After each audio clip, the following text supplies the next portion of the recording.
"Give me a son and I shall free you," the Duke said, but one night made him her prisoner forever.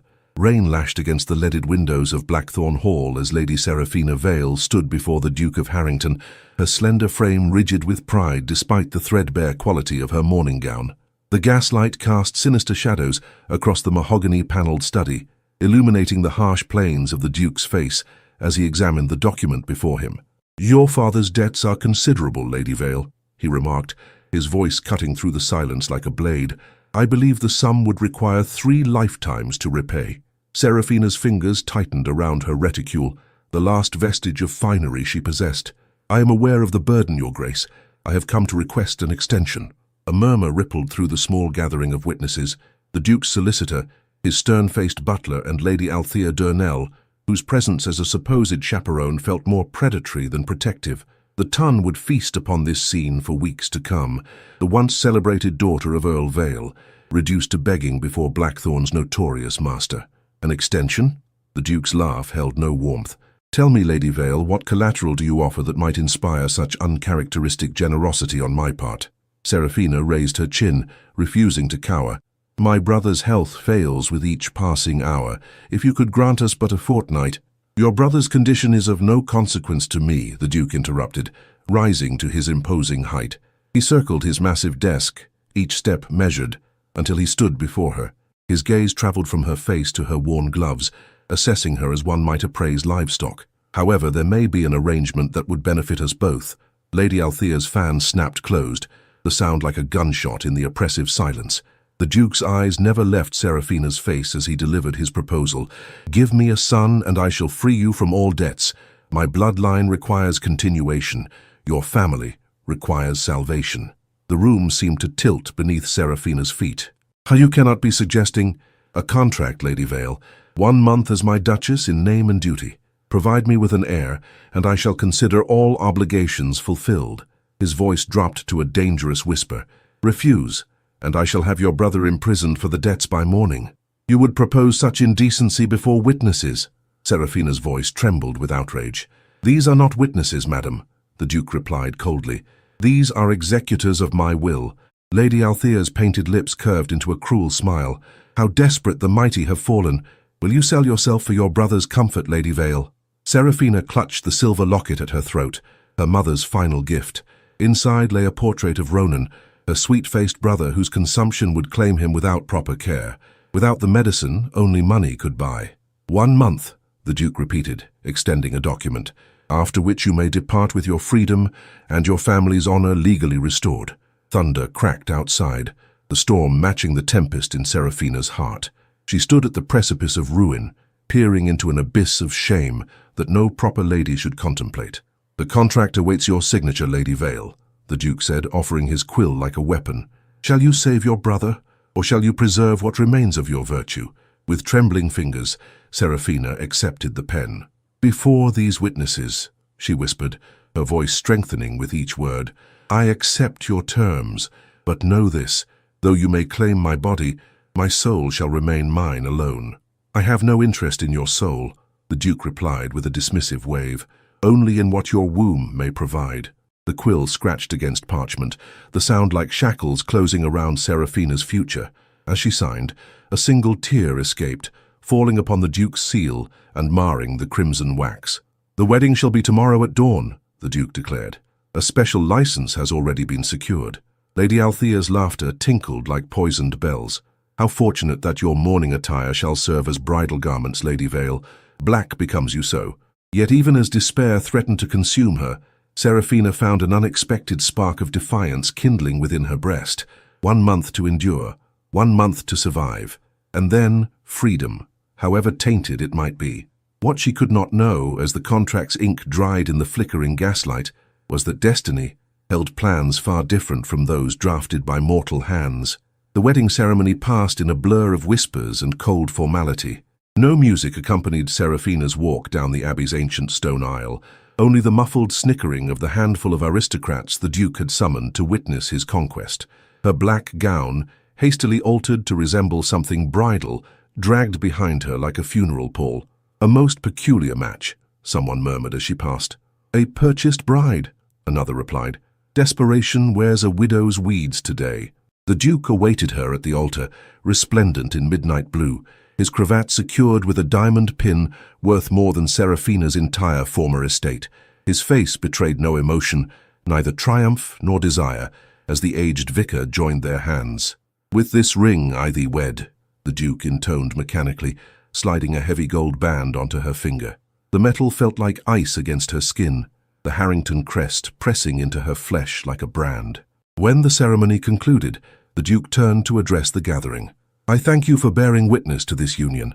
Lady Harrington and I shall depart immediately for Blackthorn Hall." No celebration followed, no feast or dancing to mark the occasion. The Duke led Seraphina to his waiting carriage, helping her inside with cold courtesy that belied the bargain between them.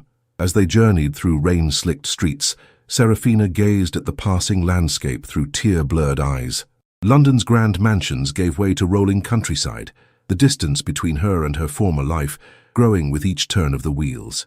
"Your brother has been moved to the cottage at the edge of my estate," the Duke informed her, breaking the hours-long silence. "A physician attends him daily. You may visit once a week provided you fulfill your obligations." Seraphina's hands clenched in her lap. "You are most generous, Your Grace," she replied, the words tasting of ash. "I am practical, madam. Nothing more." Night had fallen by the time they reached Blackthorn Hall.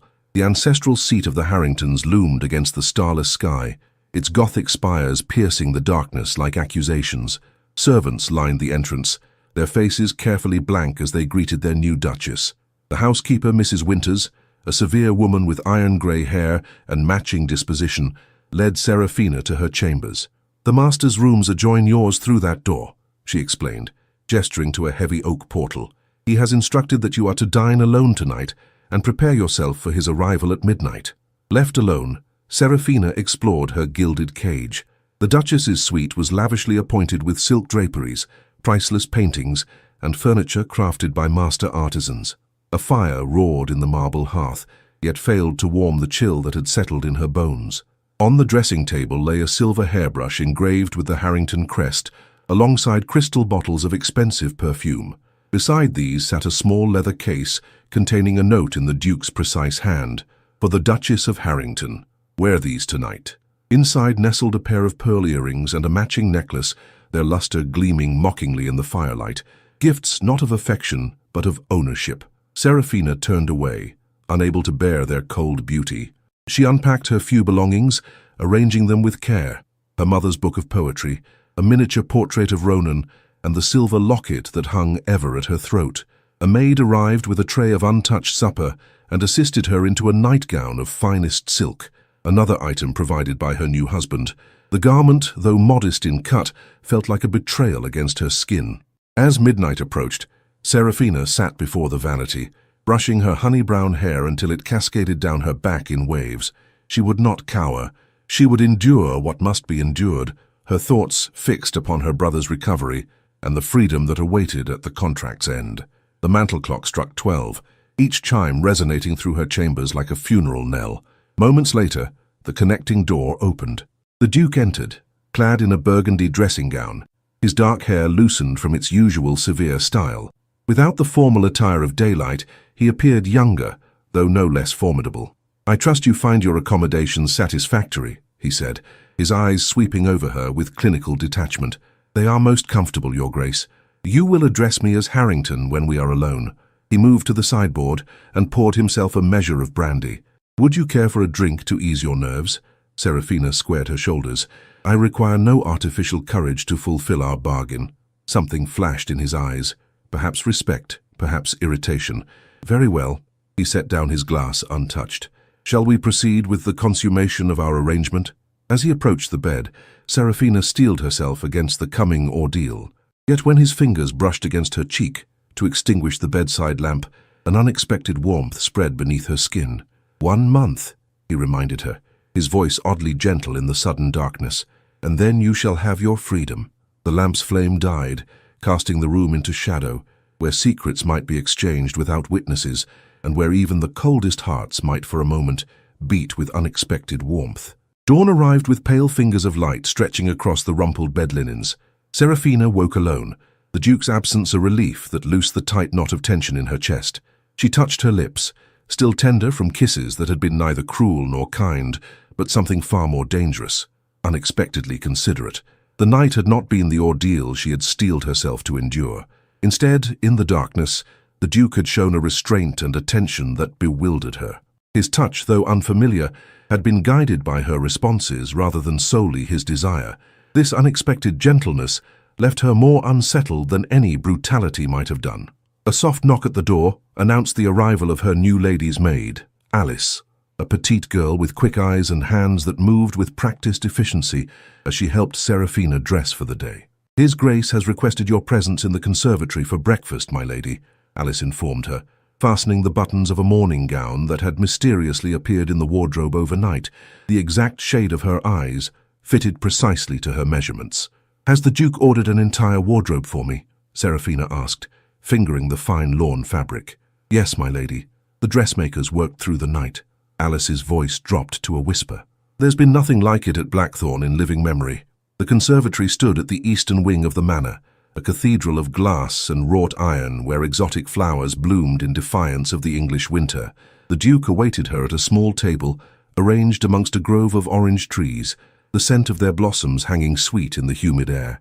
He rose at her entrance, his countenance as inscrutable as ever. "Good morning, Duchess. I trust you slept well after our exertions." Seraphina felt heat rise to her cheeks. "Quite well, thank you." A footman appeared with silver trays of delicacies, fresh fruits, pastries, and fragrant tea. The Duke dismissed him with a gesture, leaving them in relative privacy among the greenery. "I have news of your brother," he said, pouring tea with his own hand rather than summoning a servant. "The physician reports marked improvement already. The mountain air of the cottage seems to agree with him." Relief washed over Seraphina. "May I visit him today?" "In due course." The Duke's gaze lingered on her face. "First, we must establish the parameters of our arrangement more clearly. I believe the terms were quite explicit, Your Grace." "Harrington," he corrected. "And yes, the legal terms are clear, but there are practicalities to discuss." He set down his cup with deliberate precision. "You will maintain the appearance of a devoted duchess in public. The tongue already whispers about our sudden union. We need not fuel further speculation. As you wish. You will join me for breakfast each morning and dinner each evening. The remainder of your time is your own, save when I require your presence for social obligations." Seraphina nodded, relieved at the prospect of solitude. "You will select new furnishings for the Duchess's wing, which has stood empty since my mother's passing. The current appointments are not to my taste." This unexpected liberty caught her off guard. "You would grant me authority over Blackthorn's interior?" Something like amusement flickered across his features. "I have neither the time nor inclination for such matters. Besides, your family was known for its taste, if not its financial prudence." The barb stung, but Seraphina maintained her composure. "And at night?" His eyes darkened. "You will receive me in your chambers until our arrangement bears fruit or the month concludes.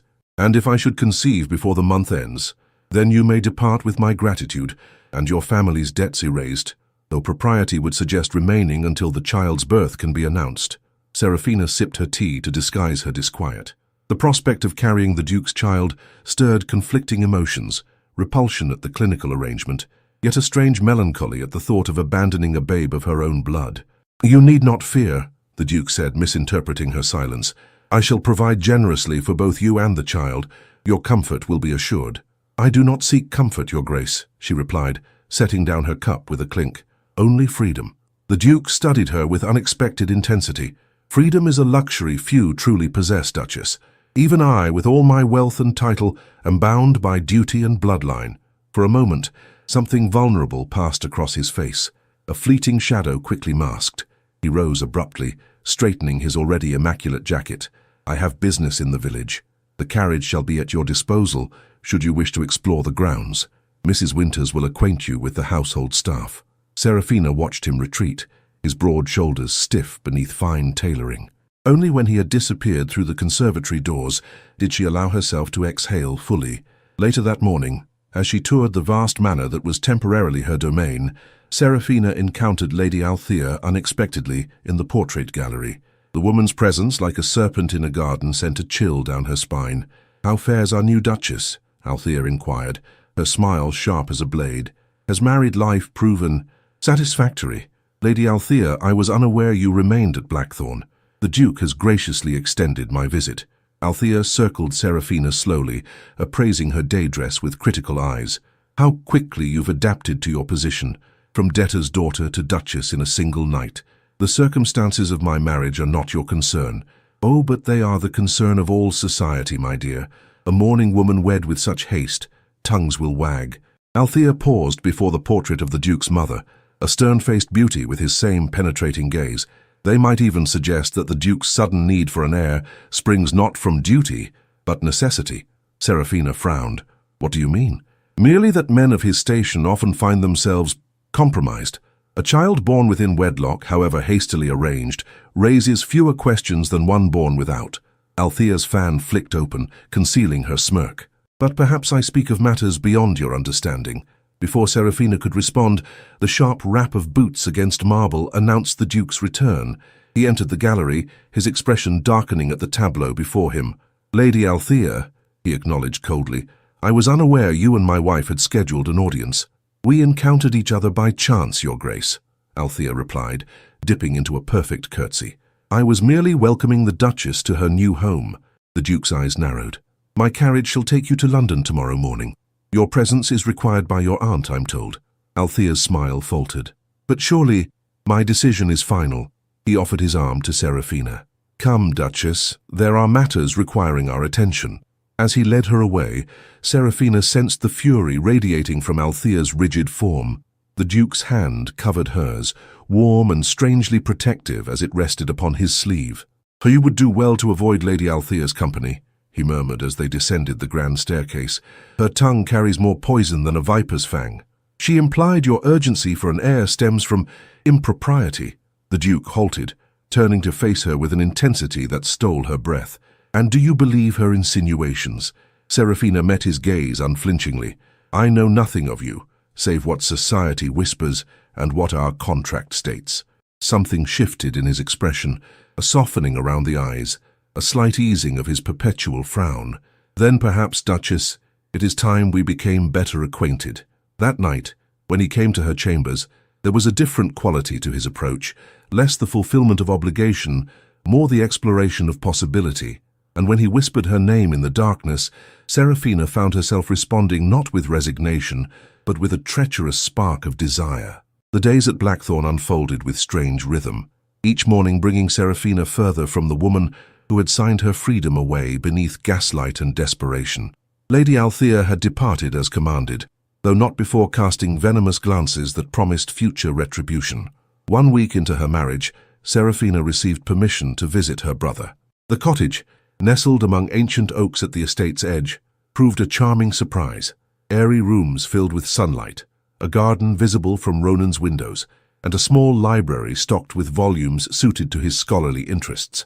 Sarah, Ronan greeted her, his voice stronger than she remembered, his thin cheeks showing a hint of healthy color.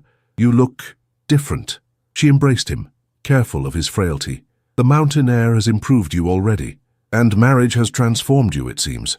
His keen eyes studied her face. Is he cruel to you? The truth, sister. I'll not be placated with gentle falsehoods. Seraphina adjusted the coverlet across his legs, buying moments to compose her answer. He is not what I expected. He purchased you to breed an heir, Ronan said bluntly, his scholar's directness undiminished by illness. Such a man cannot possess humanity, yet he has shown consideration where none was required. She smoothed her skirts, avoiding his penetrating gaze. The physician attends you daily. Your medicines are the finest available.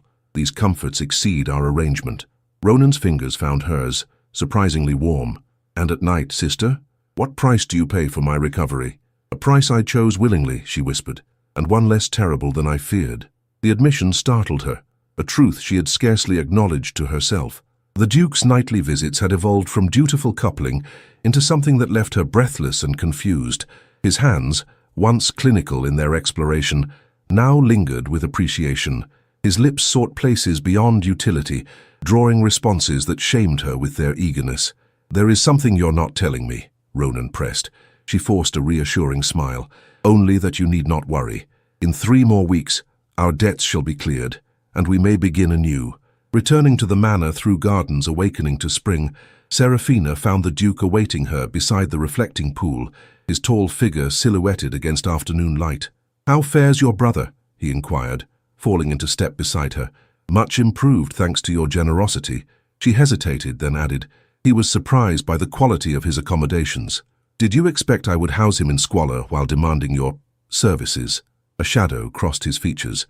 "Whatever you believe of me, Duchess, I am not entirely without honor." "Your reputation suggests otherwise," she replied, then bit her lip at her own boldness. Rather than anger, his response was a raised eyebrow. "And what reputation is that?" "They call you the Iron Duke. Cold, unyielding, merciless in business and personal affairs alike. All qualities that built Blackthorn's fortunes when my father nearly gambled them away."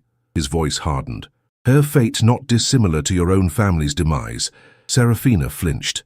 "My father was not a gambler. He was a dreamer whose investments proved unfortunate. A charitable description for financial recklessness that left his children destitute." The Duke paused, his expression softening fractionally. "Forgive me. It was not my intention to malign your father's memory." This unexpected apology caught Seraphina off guard. "You surprise me, Your Grace." "Harrington," he corrected automatically. Then, with a hint of wry humor, "And how have I managed this feat? Most men of your station would feel no compunction about disparaging a debtor. Most men of my station have not witnessed the consequences of a father's failings firsthand." Something vulnerable flickered in his eyes before vanishing behind practiced reserve. "Will you walk with me? There is a matter I wish to discuss." They strolled in silence until reaching a secluded rose garden, the buds still tightly furled against spring's uncertain warmth. Here, sheltered by high yew hedges, the Duke spoke with uncharacteristic hesitation. "I have received an invitation to Lord Pembroke's hunting weekend. As my Duchess, your presence is expected." Seraphina's stomach tightened. "A public appearance?" "The first test of our arrangement's credibility," he confirmed. "Pembroke's gatherings attract the highest echelons of society. Our marriage must withstand scrutiny. Will Lady Althea attend?" His jaw tightened. "Undoubtedly, which is why we must present a united front." He turned to face her directly. "Can you play the role of besotted bride convincingly, Duchess?" "I am no actress, sir." "Then we must give the ton something to believe." His voice lowered, intimate, despite the open air surrounding them. "We have become somewhat familiar with one another's bodies. Perhaps we might extend that familiarity to our public personas." Heat bloomed across Seraphina's cheeks. "You suggest we pretend affection? I suggest we present the appearance of a marriage based on more than financial transaction." His hand lifted, hesitated, then gently tucked a wind-blown strand of hair behind her ear, a liberty that sent an unwelcome shiver down her spine. "Lady Althea will spread poison regardless. We must provide the antidote." That evening, a package arrived in Seraphina's chambers. Gowns for the weekend gathering, each more exquisite than anything she had owned, even in her family's prosperous days. Sapphire silk, emerald velvet, cream lace, colors chosen to complement her complexion and hair, styles designed to announce her status as Harrington's Duchess. As Alice arranged them in the wardrobe, she chattered about the honor of being invited to Pembroke's estate. "All the finest families attend, my lady. His Grace hasn't accepted an invitation in 3 seasons, not since—" She stopped abruptly, her cheeks flushing. "Since when, Alice?" Seraphina pressed. The maid busied herself with straightening an already perfect row of shoes. "It's not my place to gossip, my lady. Yet you've already begun. Please continue." Alice lowered her voice to a whisper. "Not since Lady Elizabeth jilted him for the Earl of Westmoreland. They were betrothed for a year when she broke the engagement most publicly." "Lady Elizabeth?" The name stirred a vague memory. "The Duke was engaged." "Oh yes, my lady. The match was considered perfect. She brought connections to the royal family. He provided the fortune her family lacked." Alice's eyes darted nervously toward the door. "They say he loved her truly, though he showed it strangely. After she left him, he changed, grew colder, harder. The Iron Duke, they began calling him then." This revelation settled like a stone in Seraphina's chest. The Duke's past heartbreak explained much. His coldness, his transactional approach to marriage, his insistence on an heir without emotional entanglement. When he came to her that night, Seraphina viewed him through this new lens of understanding. As his body joined with hers in what had become a strangely tender ritual, she found herself wondering if the warmth in his touch might be the embers of a heart not entirely turned to iron after all. "You are quiet tonight," he murmured against her temple, his breathing still uneven from their exertions. "I was thinking of Pembroke's gathering," she answered, not wishing to reveal her newfound knowledge. What shall I say when they ask how we came to wed so suddenly? His arm tightened around her waist, drawing her closer against his chest. Tell them I could not bear to wait once I had found my Duchess. A romantic falsehood. Perhaps. His voice held an unfamiliar note, something almost wistful. Or perhaps the explanation need not be entirely false. Before she could question his meaning, his lips found hers in a kiss, unlike those that had come before, lingering, seeking, tasting of possibility rather than obligation. And when sleep finally claimed her, Seraphina dreamed not of freedom, but of hands that held rather than possessed. Pembroke's country estate sprawled across rolling hills, its Palladian facade gleaming white against spring-green lawns. Carriages lined the circular drive, disgorging aristocracy in a parade of silks and jewels that dazzled the eye. The Duke's landau, drawn by 4 perfectly matched greys, drew appreciative murmurs as it approached the main entrance.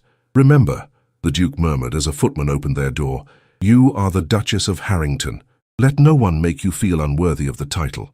Seraphina straightened her shoulders beneath the sapphire silk gown that matched the ducal colours. "I was born Lady Vale before misfortune struck. I know how to conduct myself in society." A faint smile touched his lips. "Indeed you do. That is precisely why you are here." He offered his arm as they ascended the marble steps, his posture possessive in a way that sent onlookers' eyebrows arching with speculation. Seraphina felt the weight of every gaze, assessing, judging, measuring the authenticity of their sudden union. Lord Pembroke greeted them with calculated enthusiasm. Harrington and the new Duchess. His eyes lingered too long on Seraphina's figure. "Society has been positively famished for details of your whirlwind romance. Some matters are too precious for public consumption," the Duke replied smoothly, his hand coming to rest protectively at the small of her back. They moved through gilded reception rooms, navigating a sea of curious nobles whose hushed conversations paused at their approach. Seraphina recognized many faces from London seasons past, former acquaintances who had evaporated when her family's fortunes crumbled, now eager to re-establish connection with the new Duchess of Harrington. "Lady Seraphina, forgive me, Duchess," trilled Lady Montgomery, who had once cut her directly on Bond Street. "You must tell us how you captured our most elusive bachelor. We had quite despaired of him ever marrying again after—" She stopped, flushing. "After I recognized her worth when others were too blind to see it," the Duke interjected smoothly, his fingers intertwined with Seraphina's, his thumb tracing small circles against her palm. Some treasures reveal themselves only to the deserving eye. The unexpected poetry of his response left Seraphina momentarily speechless. She glanced up to find his gaze upon her, something unreadable swimming in its depths. The gathering proceeded to dinner, where Seraphina found herself seated beside the elderly Duchess of Montfort, a notorious gossip whose tongue had ended more than one promising debut. "Such a fascinating match," the old woman remarked, peering at Seraphina through a jewelled lorgnette. "The ton wagered Harrington would choose someone with more substantial connections." "Perhaps His Grace values qualities beyond pedigree and fortune," Seraphina replied, maintaining her composure despite the implied slight. "Indeed? And what qualities might those be, my dear? You are comely enough, I suppose, though hardly a diamond of the first water." Before Seraphina could formulate a response that wouldn't constitute a social catastrophe, she felt warm fingers at her nape, just above her gown's neckline. The Duke had stretched his arm along the back of her chair, his touch deliberate and intimate. "My wife possesses intelligence, dignity, and a strength of character rarely found in ballrooms or drawing rooms," he stated, loud enough for nearby diners to hear. "I would sooner have her sharp mind than another's empty beauty or hollow laughter." A hush fell over their section of the table. The Duchess of Montfort's mouth opened and closed, like a fish suddenly deprived of water. "How fortunate I am," Seraphina managed, her voice steady despite her racing heart, "to have found a husband who values substance over mere appearance." The Duke's eyes held hers for a heartbeat longer than propriety dictated. "The fortune, Duchess, is entirely mine." As the evening progressed, Seraphina observed a peculiar pattern. Whenever conversation veered toward their hasty marriage or her family's circumstances, the Duke intervened with protective precision, redirecting attention or silencing inquiry with a well-placed comment. He remained physically close, his hand frequently finding the small of her back, his head bending attentively when she spoke. They retired earlier than most guests, climbing the grand staircase with deliberate dignity while whispers swirled in their wake. The Duke escorted her to the connecting door between their assigned chambers, lingering in the doorway with uncharacteristic hesitation. "You performed admirably tonight," he said, loosening his cravat with one hand. "The Duchess of Montfort has not been rendered speechless since the Prince Regent's day." "Your intervention was timely," Seraphina acknowledged, though perhaps overly gallant given our arrangement. His expression shuttered. "Would you prefer I allow them to disparage you openly?" "I merely observe that your defense exceeded what our contract requires." "Our contract requires a convincing performance." He stepped closer, the scent of his cologne, sandalwood and something distinctly his own, enveloping her. "Does it trouble you that I might find the role less burdensome than anticipated?" Seraphina's pulse quickened. "We have an agreement, Your Grace. 1 month, then freedom." It would be unwise to confuse performance with reality.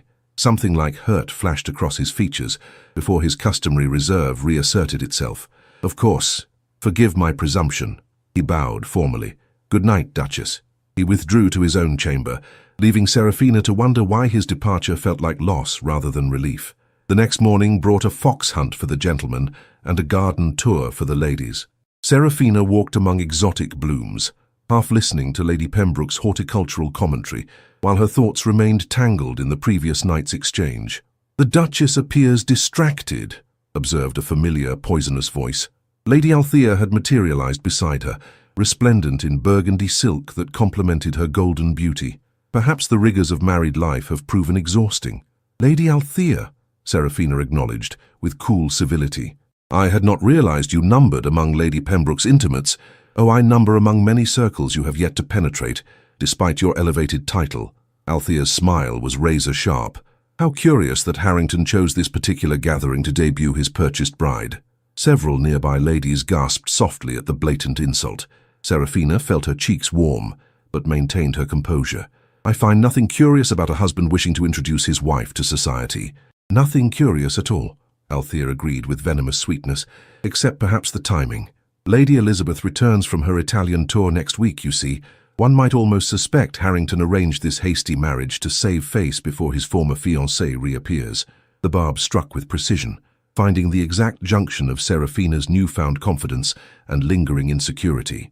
She had known nothing of Lady Elizabeth's return.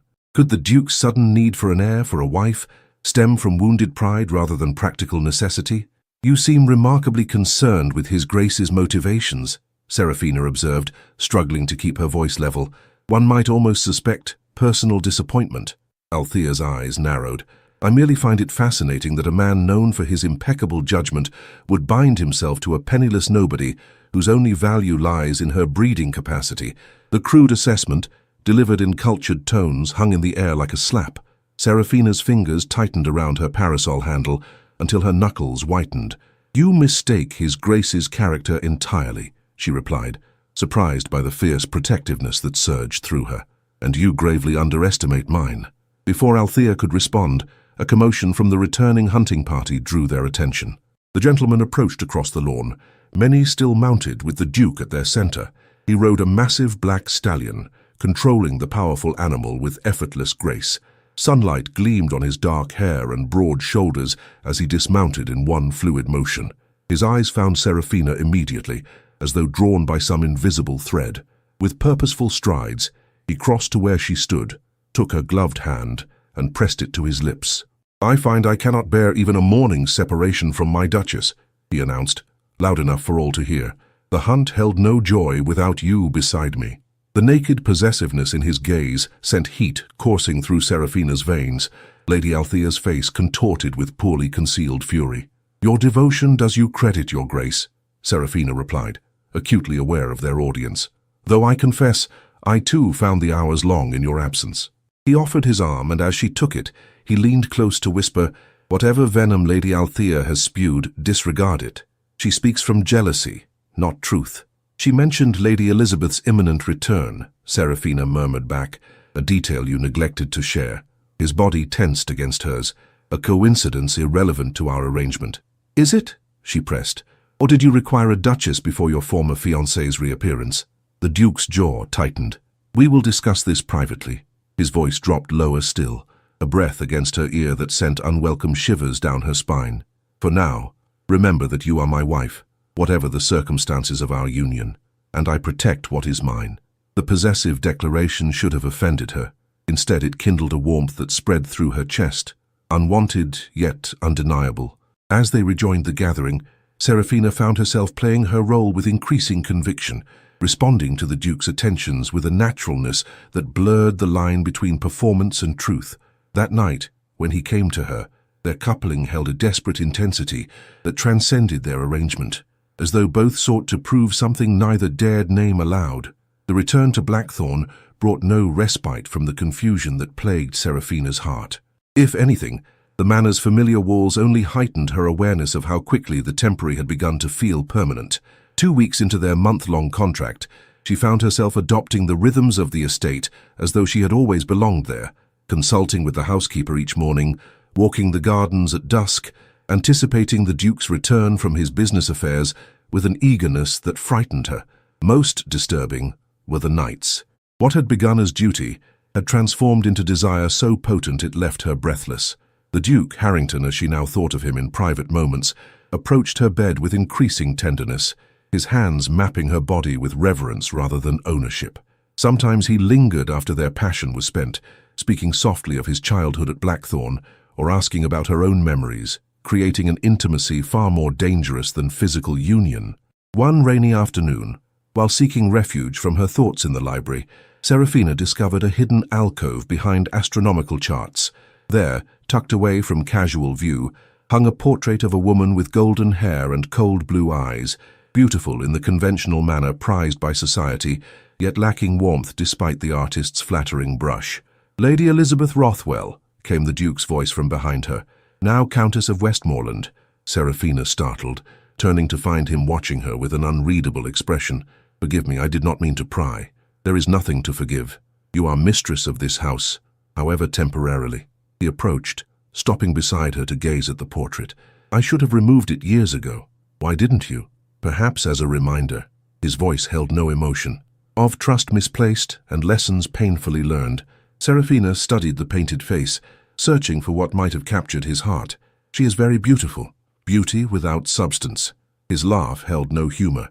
"I was younger then, and more susceptible to appearances. She professed love while negotiating better terms with Westmoreland behind my back. That must have been painful for you." "Pain suggests attachment. I felt only disappointment." He turned from the portrait to face her. "A business arrangement much like our own, though she pretended otherwise until a more advantageous offer presented itself. The comparison stung more than it should have. Then we are alike, she and I, both engaged to you through transaction rather than affection." Something flashed in his eyes, anger perhaps or frustration. "You are nothing alike." She offered false sentiment to secure advantage. "You made no pretense about your motivations. Honesty being my sole virtue?" "Hardly your sole virtue, Duchess." His gaze softened, "but one I have come to value greatly." The intimacy of the moment stretched between them, taut with unspoken possibilities. Seraphina broke it first, turning back to the portrait. "Will you remove it now that she returns to London?" "It shall be gone before sunset," he promised, then hesitated. "Her return holds no significance for me, Seraphina. I would have you believe that." The use of her given name, so rare from his lips, sent warmth spreading through her chest. Before she could respond, a footman appeared at the library entrance. "Forgive the interruption, Your Grace, but Mr. Vale's condition has worsened. The physician requests the Duchess's presence immediately." Fear clutched at Seraphina's heart. Without waiting for the Duke's permission, she gathered her skirts and rushed toward the door. His voice halted her momentarily. "Take my horse, he's faster than the carriage. I'll follow shortly." The cottage that had seemed so peaceful days before now felt oppressive with dread. Ronan lay pale against white linens, his breathing labored, his skin burning with fever. The physician, a grave-faced man named Dr. Thorne, spoke in hushed tones as Seraphina clutched her brother's hand. "The improvement we witnessed was temporary," he explained. "The disease has advanced to his lungs. I've administered laudanum for the pain, but there must be something more to be done," Seraphina interrupted, desperation threading her voice. "I fear we have exhausted conventional treatments, Your Grace." His use of her title felt hollow in the face of such helplessness. "Perhaps prayer would bring comfort now." Ronan stirred, his eyes fluttering open. "Sarah?" he whispered, his voice barely audible. "I'm here," she assured him, forcing steadiness into her tone. "Rest now. Save your strength." "The Duke!" he managed before a coughing spasm seized him. "Shh! Don't concern yourself with him." Ronan's fingers tightened weakly around hers. He was kind, visited me, when you couldn't. This revelation stunned her. The Duke came to see you? Many times. Ronan's eyes drifted closed. Brought books. Discussed philosophy. Not what I expected. Before Seraphina could question further, the cottage door opened to admit the Duke himself, rain-soaked and grim-faced. He conferred briefly with Dr. Thorne in the doorway, their voices too low for her to hear, before approaching the bedside. I've sent for specialists from London and Edinburgh, he informed her quietly. They shall arrive by morning. Seraphina looked up at him, tears threatening. Why did you not tell me you visited him? It seemed unnecessary to mention. He shifted uncomfortably. Your brother is an intelligent young man. His insights on Kant are quite remarkable. A weak laugh came from the bed. Flattery, Your Grace. The Duke's expression softened as he addressed Ronan directly. Merely truth, sir. Our discussion on the categorical imperative remains unfinished. I expect you to recover sufficiently to continue it. Something passed between the two men, an understanding that excluded, yet comforted Seraphina. She watched in wonder as the Duke, the cold, calculating man who had purchased her virtue, placed a gentle hand on her brother's shoulder with genuine concern. Rest now, he commanded softly. Your sister and I shall remain until you're stronger. They maintained vigil through the night, Seraphina at Ronan's bedside, while the Duke arranged accommodations for the specialists and consulted with Dr. Thorne on experimental treatments. Dawn broke with pale fingers of light when Ronan's fever finally broke, his breathing easing into natural rhythm. Only then did Seraphina allow herself to be led to an adjacent room where a makeshift bed had been prepared. You should rest, the Duke urged, his own exhaustion evident in the shadows beneath his eyes. The worst has passed, but your brother needs your strength in the coming days. Why did you do this? She asked, too tired for pretense. Our arrangement doesn't require such extraordinary measures for Ronan's care. He looked away, his profile sharp against the morning light. Perhaps I tired of being the villain in this tale. You were never truly that, she admitted softly, merely a man protecting his interests. My interests have evolved. His voice held a vulnerability she had never heard before. Rest now, Seraphina. We shall speak more when you've recovered your strength. As he turned to leave, she caught his hand impulsively. Cassian. His given name felt foreign yet right upon her lips. Thank you. Something unreadable flashed across his features. Surprise, perhaps, or something deeper. He raised her fingers to his lips, pressing a kiss that lingered longer than courtesy required. Sleep, Duchess, he murmured against her skin. I shall watch over what is precious to you. Only when the door closed behind him did Seraphina realize a fundamental truth in the calculus of her heart. The scales had shifted. Freedom, once her sole desire, now competed with feelings she dared not name, feelings for a man who had purchased her body, but somehow, against all reason, begun to claim her soul. The specialists arrived with the morning mist, 3 physicians bearing experimental treatments and cautious optimism. For 3 days, Seraphina divided her time between Ronan's sickbed and brief respites at the manor, where servants whispered behind their hands about the Duke's unprecedented devotion to his wife's brother. His Grace has not left the cottage for more than an hour since the crisis began, Mrs. Winters informed her, as Seraphina changed into a fresh gown on the 4th morning. The household has never witnessed such personal involvement in a tenant's welfare. My brother is hardly a common tenant, Seraphina replied, though the observation troubled her.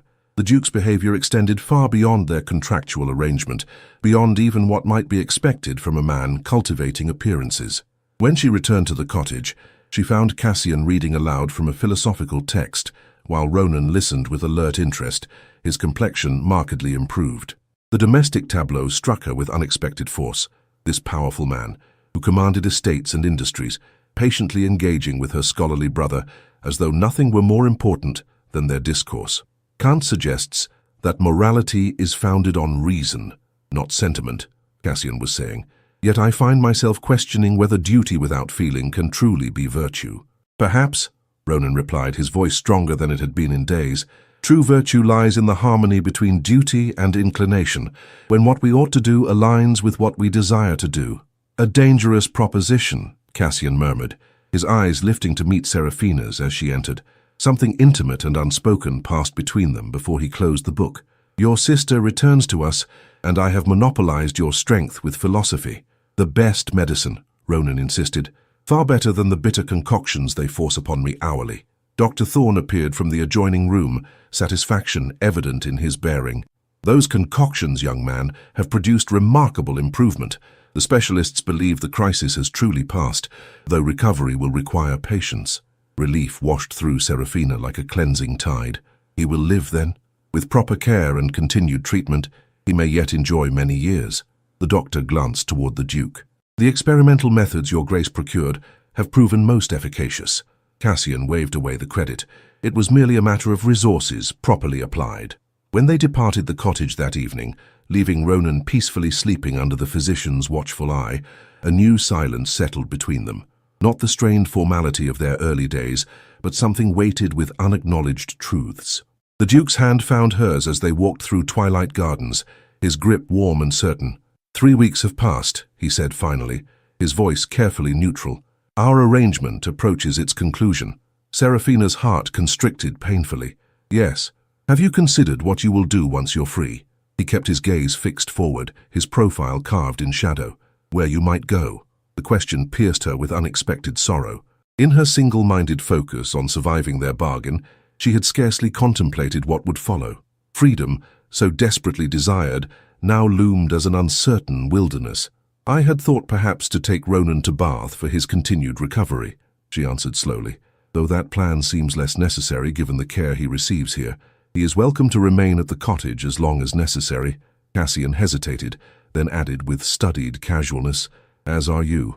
Seraphina halted beneath a blossoming cherry tree, its petals drifting down like pale snow around them. "That was not our agreement. Agreements can be renegotiated." He turned to face her fully, his expression vulnerable in a way she had never witnessed, particularly when circumstances change. "What circumstances have changed, Your Grace?" She needed to hear him speak the truth that hovered between them, undefined, yet unmistakable. His hands came up to frame her face, thumbs gently tracing her cheekbones. "Everything," he whispered. "Everything has changed, Seraphina." The kiss that followed was unlike any they had shared. Not a seal upon a contract, nor a prelude to duty, but a confession without words. His lips sought hers with reverent hunger, as though she were water after endless drought. Seraphina found herself responding with equal fervor, her arms winding around his neck, drawing him closer until the boundary between them seemed to dissolve. When they finally parted, breathless and trembling, he pressed his forehead against hers.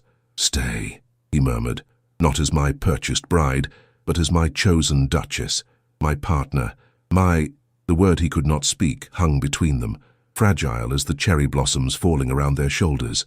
Before Seraphina could respond, the sound of approaching hoofbeats shattered the moment. A rider appeared on the garden path, his livery bearing the crest of the Earl of Westmoreland. He dismounted with a formal bow. "Forgive the intrusion, Your Grace. I bear an urgent message from the Countess." Cassian's expression closed like a door slamming shut. He accepted the sealed letter with rigid courtesy, dismissing the messenger before breaking the wax with impatient fingers. As he read, his face drained of color. "What is it?" Seraphina asked, dread pooling in her stomach. "Elizabeth requests an audience." His voice had returned to the cold precision she had almost forgotten. "She arrives at Blackthorn tomorrow. For what purpose?" "She does not specify." He folded the letter with mechanical precision. "Though I imagine Lady Althea has ensured she knows of our marriage." Seraphina struggled to master her racing thoughts. "Will you receive her?" "I must. Westmoreland's support is crucial to legislation affecting our northern properties." His gaze softened as it returned to her face. "This changes nothing between us, Seraphina." But something had changed. She could feel it in the sudden distance between them, in the way his shoulders squared with renewed formality. The man who had held her with such vulnerability moments before had retreated behind the Duke's impenetrable facade. That night, for the first time since their wedding, he did not come to her chamber. Seraphina lay awake until dawn, her thoughts circling like vultures around one terrible possibility. That Lady Althea had spoken truth at Pembroke's gathering. Perhaps she had been merely a shield, a convenient wife acquired to protect wounded pride before Lady Elizabeth's return. Morning brought no clarity, only the suffocating weight of uncertainty. Seraphina dressed with particular care, selecting a gown of deep emerald silk that highlighted her eyes and accentuated the honey gold of her hair. If she must face her husband's former fiancé, she would do so with dignity intact. The Countess of Westmoreland arrived precisely at noon, her carriage an ostentatious display of wealth and position. Seraphina watched from the drawing-room window as the golden-haired woman from the portrait descended, her beauty undiminished by the years, her bearing regal despite her lesser title. "Her ladyship is being shown to the blue salon," Mrs. Winters informed her. "His Grace awaits your presence before receiving her." Seraphina found Cassian standing before the fireplace, tension evident in every line of his body. He turned at her entrance, his eyes widening slightly as they took in her appearance. "You look magnificent," he said softly. "Thank you." She clasped her trembling hands before her. "Shall we receive your guest?" "Our guest," he corrected. "And yes, though I would have you know that whatever her purpose, my position remains unchanged. What I asked of you yesterday, I ask still." Before she could respond, the doors opened to admit Lady Elizabeth. The Countess swept into the room like a conquering queen, her silk skirts whispering against priceless carpets, her golden beauty as cold and perfect as a statue carved from marble. "Cassian," she greeted with practiced warmth, "how kind of you to receive me on such short notice." Her gaze slid to Seraphina, assessing and dismissing in a single glance. "And this must be your bride." "Lady Elizabeth," the Duke acknowledged with formal correctness. "May I present Her Grace, the Duchess of Harrington?" Seraphina curtsied with precision, meeting the Countess's ice-blue eyes without flinching. "We are honored by your visit, Lady Elizabeth. I'm certain you are." The Countess settled onto a settee, arranging her skirts with deliberate grace. "Though I confess the news of your marriage came as quite a shock. One hears such fascinating rumors about its precipitous nature. I was unaware that my personal affairs remained of interest to you, madam." Cassian's voice could have frosted glass. "Particularly given your own happy circumstances." Elizabeth laughed lightly. "Oh, Cassian, we need not maintain this pretense of formality. We shared too much for such distance." The intimate presumption sent a spike of jealousy through Seraphina's heart. She maintained her composure with effort, taking a seat beside her husband, close enough that their shoulders nearly touched. "What brings you to Blackthorn, Lady Elizabeth?" she inquired with pointed politeness. "Surely not merely to offer belated congratulations?" The Countess's smile tightened. "Actually, I come with news that may affect the Duke directly." She turned to Cassian, her expression softening to calculated vulnerability. "My husband's health has declined precipitously. The physicians give him months at most." "I am sorry to hear it," Cassian replied, though his tone held little sympathy. "Your kindness was always your most endearing quality." Elizabeth leaned forward, her voice dropping to an intimate murmur. "When he passes, I shall find myself in need of protection once more. I thought perhaps we might discuss the future, for old time's sake." The brazen proposition hung in the air like poisoned perfume. Seraphina felt rather than saw her husband stiffen beside her. "I fear any discussion of your future must exclude me entirely," he stated with dangerous calm. "My obligations lie elsewhere now." Elizabeth's gaze flicked dismissively to Seraphina. "Come now, Cassian. We both know the nature of such hasty arrangements. Lady Althea has shared the most fascinating details about your transaction." Rage flared in Seraphina's chest, not at the exposure of their bargain, but at this woman's presumption that it rendered their marriage meaningless. Before Cassian could respond, she placed her hand atop his with deliberate possession. "How fortunate that what began as necessity has blossomed into something far more precious," she declared, meeting the Countess's gaze directly. "His Grace has given me his name, his protection, and his heart, gifts I value above all others. What began as duty has become love, Lady Elizabeth, a transformation I suspect you have never experienced." The Countess's face flushed with anger. "You mistake your position entirely." "I think not," Cassian interrupted, his fingers intertwining with Seraphina's. "My wife speaks nothing but truth. What began as an arrangement has indeed transformed into something I never thought to find again." He turned to Seraphina, his eyes filled with an emotion that stole her breath. "Love was not part of our contract, yet it has become the only clause that matters." The public declaration, spoken before the very woman who had once broken his heart, left Seraphina momentarily speechless. Elizabeth rose with barely concealed fury, her composure cracking beneath the weight of rejection. "You would choose this purchased bride over what we shared?" she demanded. "With gratitude for being spared the greatest mistake of my life," Cassian confirmed, rising to stand beside Seraphina. "Your carriage awaits, Lady Elizabeth. I wish you good fortune in your widowhood. and in finding a gentleman willing to overlook your history of advantageous attachments. When the Countess had departed in a flurry of outraged dignity, Cassian turned to Seraphina with naked vulnerability. "Forgive me for not coming to you last night. I feared you might believe her arrival changed things between us." "Didn't it?" Seraphina whispered. "The timing of our marriage, the haste, it all supports Lady Althea's insinuations." "I married you because I required an heir," he acknowledged, "but I fell in love with you because you reminded me what it means to have a heart." He knelt before her, taking both her hands in his. "Our contract ends in 1 week. When it does, I would offer you a new one, not of obligation, but of choice." The week that followed passed in a dreamlike state, suspended between the contract that bound them and the promise of what might follow. By unspoken agreement, they did not speak of Lady Elizabeth's visit, or the declaration it had prompted.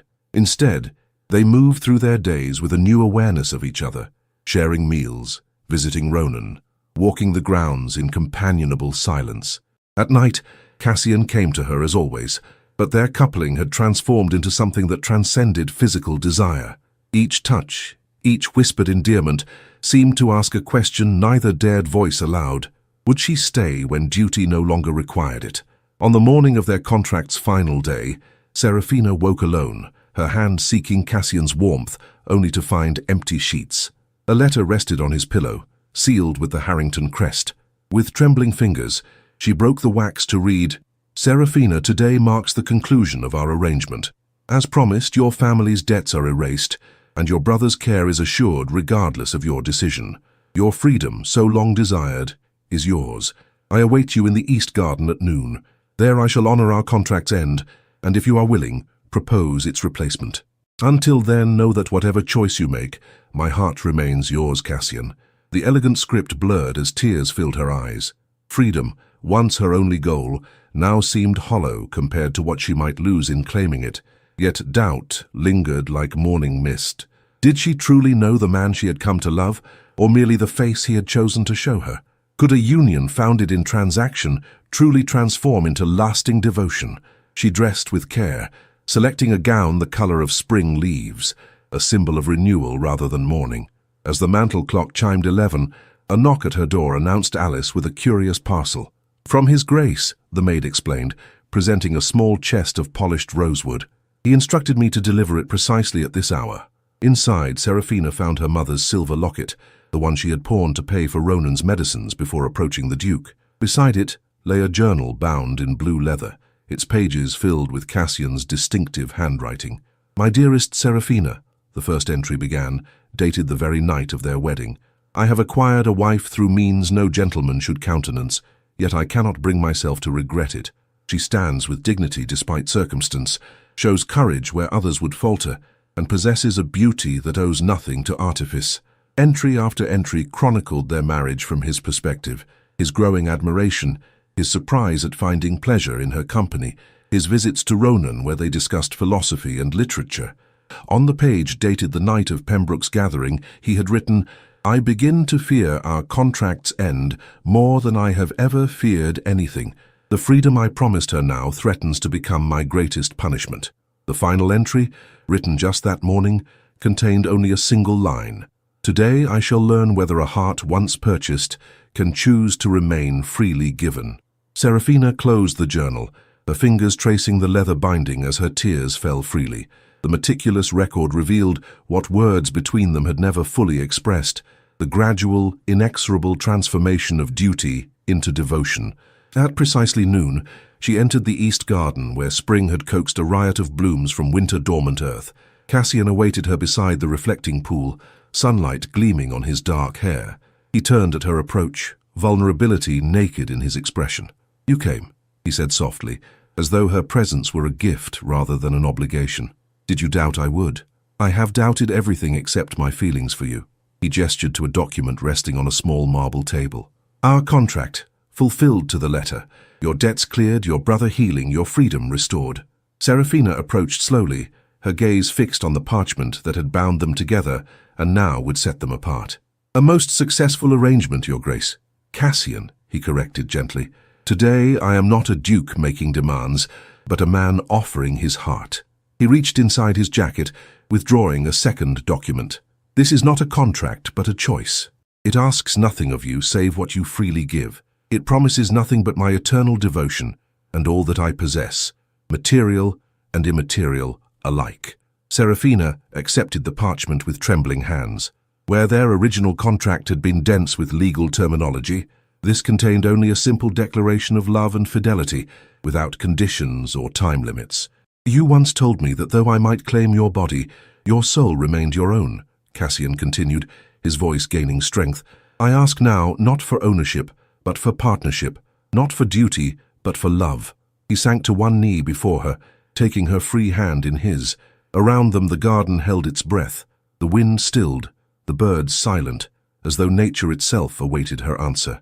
1 month ago, I said, give me a son, and I shall free you, he recalled, his eyes never leaving hers. I spoke as a man who knew the price of everything and the value of nothing. I did not understand then that true freedom comes not from absence of obligation, but from choosing one's bonds. From his pocket, he produced a ring unlike the heavy gold band that had sealed their contract. This one held a single emerald, surrounded by tiny pearls, green for her eyes, white for new beginnings.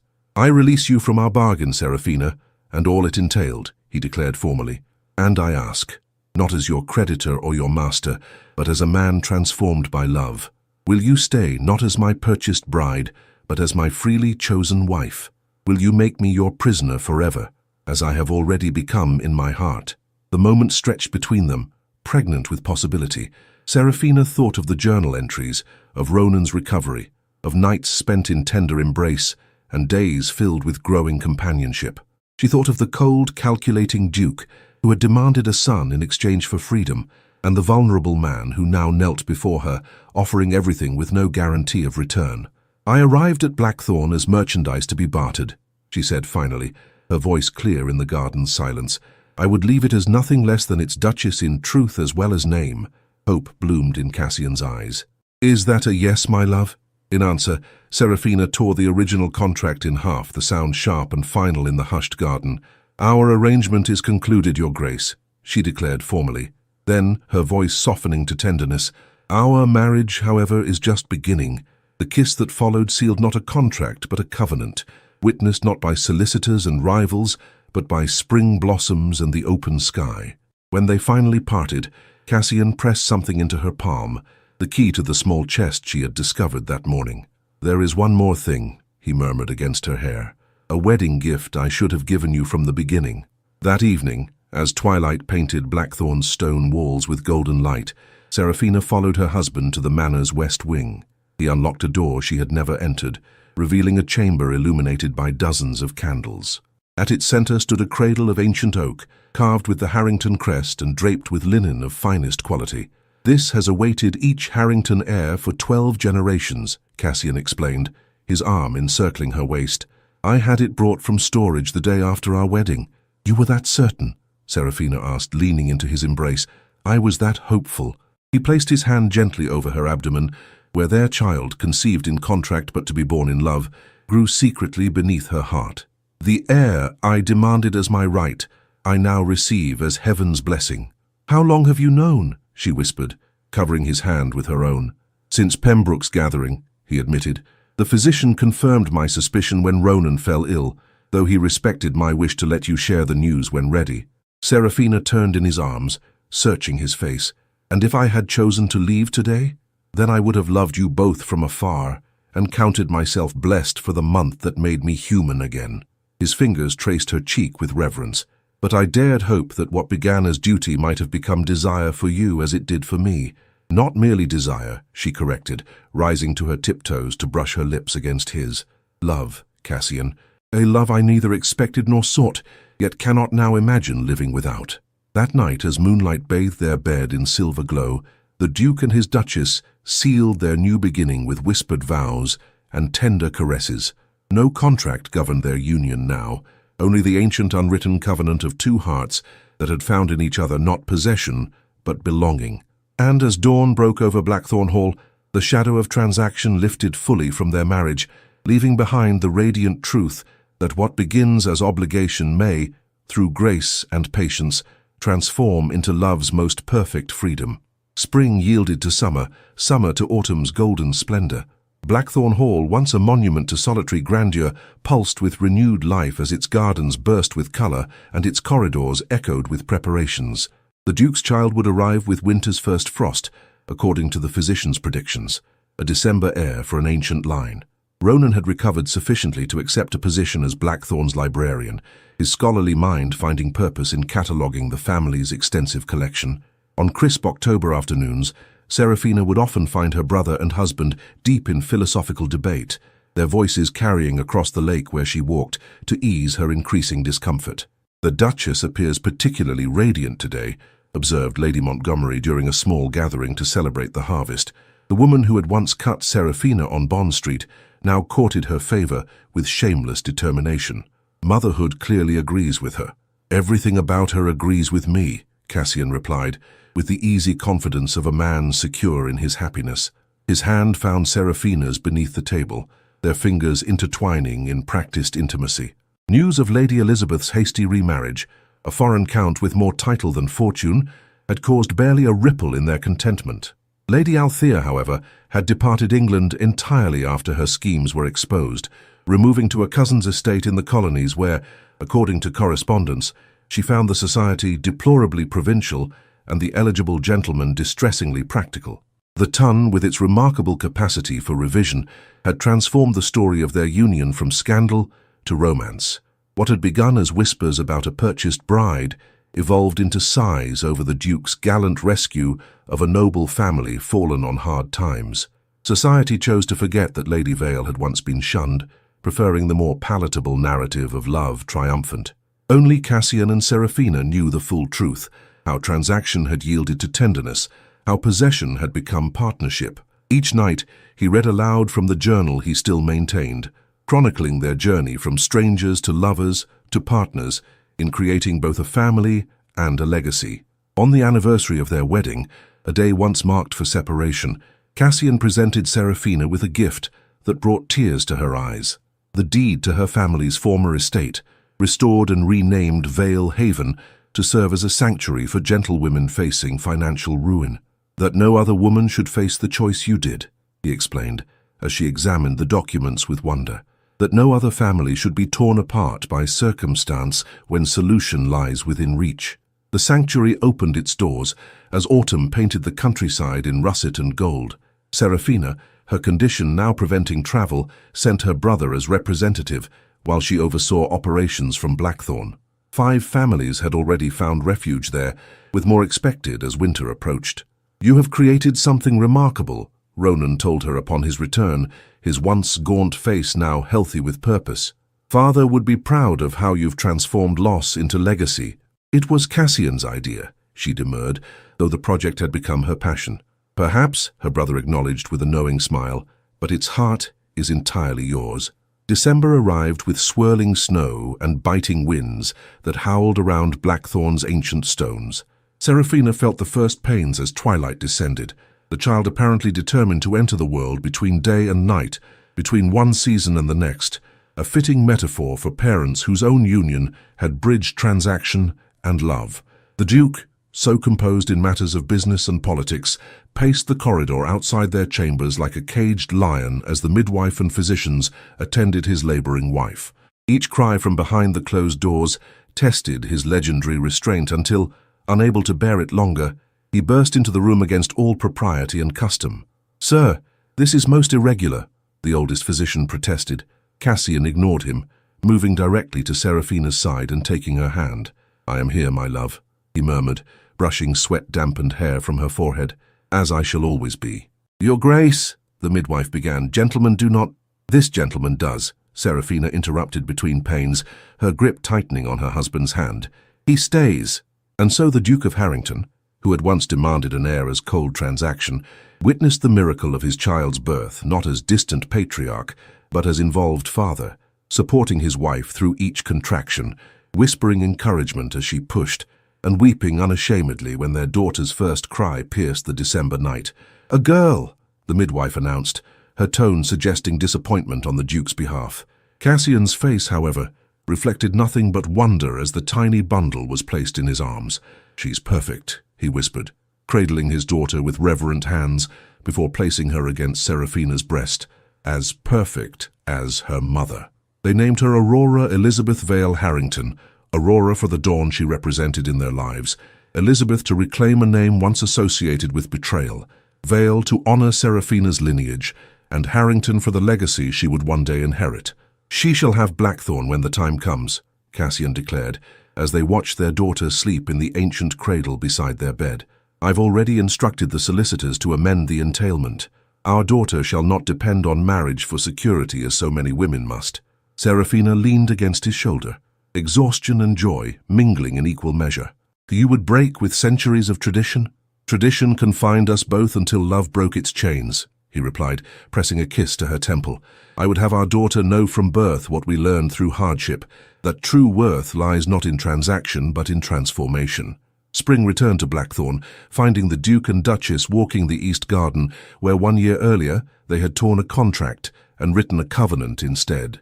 Aurora slept peacefully in her mother's arms, her dark hair and green eyes already promising a beauty that combined the best of both parents.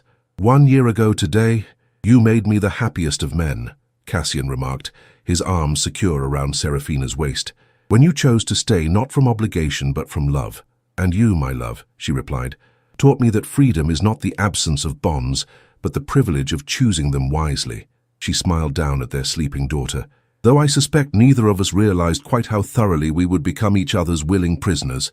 The Duke's laugh rang across the garden, startling a pair of nesting doves into flight. "Imprisonment has never felt so much like liberation," he agreed, bending to kiss first his daughter's forehead, then his wife's lips. "Perhaps that is love's greatest paradox, that in surrendering ourselves, we find ourselves most completely." As afternoon sun bathed Blackthorn Hall in golden light, the Duke gazed at his family with quiet wonder. Once he had demanded a son in exchange for freedom, believing himself the master of their transaction. Now, humbled by love's alchemy, he understood the truth that had transformed them both. In love's economy, the heart cannot be purchased, only freely given, and once given, it becomes not a possession, but a shared treasure, growing richer with each passing day. "Give me a son and I shall free you," he had once commanded. Life in its infinite wisdom had given him a daughter instead, and through her taught him that true freedom comes not from holding power, but from surrendering it to love's gentle authority. And in that surrender, both Duke and Duchess had discovered the most beautiful paradox of all, that in becoming each other's willing prisoners, they had found liberty beyond measure. What begins as transaction may, through patience and openness, blossom into transformation. The Duke sought an heir through cold contract, only to discover that the greatest legacy is not bloodline, but the capacity to evolve. Seraphina sacrificed freedom for family, only to learn that true liberty exists not in the absence of bonds, but in choosing them with wisdom and love. Their journey reminds us that life's most precious gifts often arrive disguised as obligations.